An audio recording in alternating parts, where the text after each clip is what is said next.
12 जनवरी साल 2009 को star plus पर एक सीरियल शुरू हुआ था जिसका नाम था ये रिश्ता क्या कहलाता है। जैसा इस सीरियल का नाम था वैसा ही काम स्क्रीन पर भी बखूबी इस धारावाहिक ने निभाया।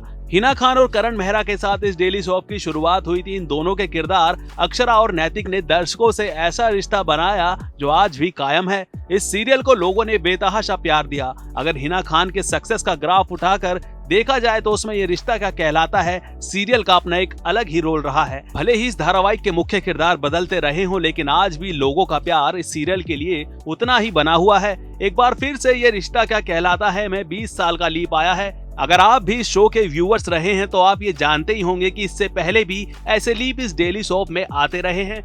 बात अगर शो में आए लीप को लेकर करें तो प्रणाली राठौर और हर्षद चोपड़ा के सीरियल से बाहर जाने के बाद अक्सर ये खबरें उड़ती रही हैं कि शो के प्रोड्यूसर राजन शाही ने घटती टीआरपी के चलते हर्षद चोपड़ा और प्रणाली राठौर को इस धारावाहिक से बाहर का रास्ता दिखाया था। लेकिन जब से ये दोनों किरदार सीरियल से बाहर हुए हैं तब से ये रिश्ता क्या कहलाता है टीआरपी चार्ट पर कुछ खास कमाल नहीं दिखा पा रहा है। हाल ही में शो के सेट पर हुई प्रेस कॉन्फ्रेंस में प्रोड्यूसर राजन शाही ने कुछ एक्टर्स के अनप्रोफेशनल रवैये पर निशाना साधा था। राजन शाही के स्टेटमेंट के बाद कई मीडिया रिपोर्ट में ये लिखा गया कि हर्षद चोपड़ा के फीस बढ़ाने की डिमांड के बाद राजन शाही ने शो में लीप लेने का फैसला लिया। लेकिन अब इस सीरियल से अपनी विदाई को लेकर हर्षद चोपड़ा का रिएक्शन देखने को मिला है। हर्षद चोपड़ा ने इन सारी बातों को गलत बताया है। उनका कहना है कि इन बातों में कोई भी सच्चाई नहीं है। आपकी जानकारी के लिए बता दें, प्रणाली राठौर और हर्षद चोपड़ा से पहले भी कई एक्टर्स ने शो में आने वाले लीप के चलते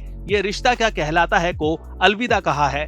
याद हो हिना खान और करण मेहरा के दौरान शो में 20 साल का लीप आया था, जिसके बाद शिवांगी जोशी और मोहसिन खान के साथ ये रिश्ता क्या कहलाता है की कहानी आगे बढ़ी थी। शिवांगी और मोहसिन के बाद मेकर्स ने प्रणाली राठौर और हर्षद चोपड़ा को कास्ट कर इस शो में लिया था। अब उनके शो छोड़ने के बाद शहजादा धामी और समृद्धि शुक्ला इस सीरियल में नजर आ रहे हैं। लेकिन ये दोनों ही किरदार इस बार दर्शकों को बांधे रखने में सफल होते नहीं दिख रहे हैं। अब सवाल ये उठता है कि जब दर्शक इस शो के कुछ किरदारों से ज्यादा ही अटैच हो रहे हैं या कह लीजिए कि उन्हें शो में देखना ज्यादा ही पसंद कर रहे हैं, तो बार बार क्या लीप लेना जरूरी है? इससे शो की टीआरपी पर तो असर पड़ता ही है, साथ ही साथ कुछ दर्शकों का दिल भी टूटता है।